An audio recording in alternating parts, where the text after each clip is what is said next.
Hello students, this is exercise number 24 of the Progressive Monthly Magazine, April 2022, on the speed of 100 words per minute. Start. Sir, if democracy is to survive, the government which swears by democracy must guarantee that nobody would die of hunger. If this is not guaranteed, and if this hope is not kindled in the hearts of millions of our people, our democracy would be meaningless. This has been stated practically by all jurists, all political leaders, and social workers. Now, I would like to know the difficulties. If we take into consideration that this right is not included, what are the effects?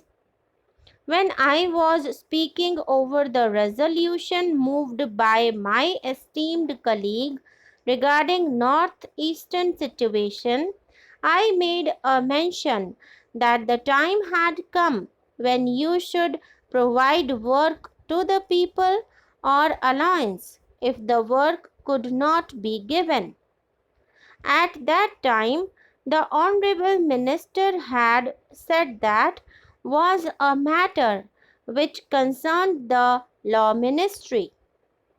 Therefore, I would like to invite the attention of the Law Minister against on this particular point.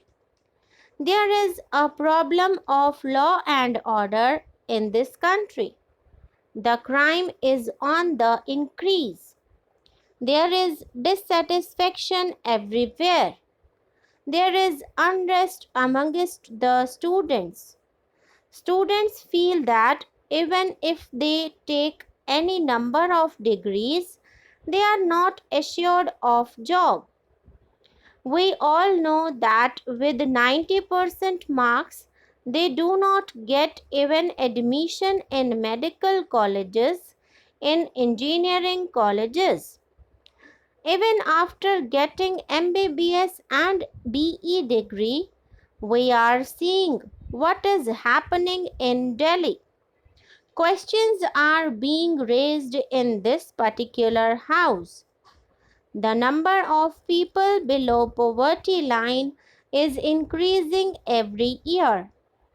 If we see this particular data, I think a time has reached when we must introspect and find out the reasons for the same. The question that arises then is how these people are to live? May I ask the Honorable Minister a question? Should they starve? If they declare that they are going to die, you would prosecute them for and attempt to commit suicide. Should they beg? In that case, you would prosecute them under the Prevention of Begging Act. Should they steal? If they do so, you would prosecute them under IPC. What should they do? How should they live? Therefore, it is in this background that we have to consider this matter very seriously, and we have to decide as to whether the time has come to think seriously about this particular matter. During all these years, enough lip sympathy has been tendered by all of us without any exception. I believe that time has come when we must go beyond this lip sympathy, and we must give something in the shape of concrete proposal so that the government and the parliament can tell the downtrodden and unemployed and affected people that the Parliament of India really means business and that it does not believe in giving only lip sympathy. If we take into consideration this particular aspect, and if we really enshrine this particular right in the Constitution, I believe a new hope will be kindled in the hearts of the millions of young people in our country. Younger people will feel that when they would attain the age of 18, it should not be necessary for them to roam from place to place in search of a job. They should be assured of a job and they would be very happy. There would not be any uncertainty in life.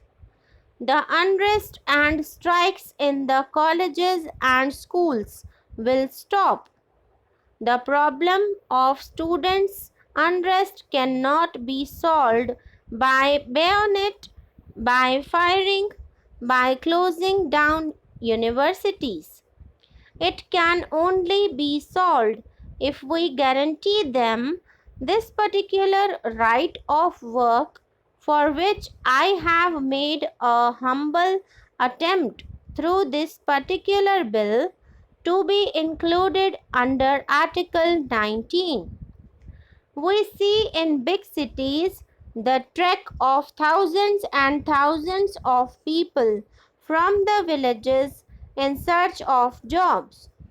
The position in my district is that every month money orders worth rupees 1.80 crores are received from Bombay from the Ratnagiri citizens living in Bombay.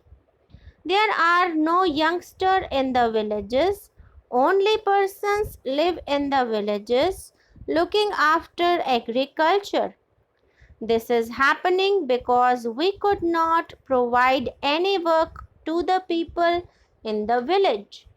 When these people go to the metropolitan cities for work, do they get it?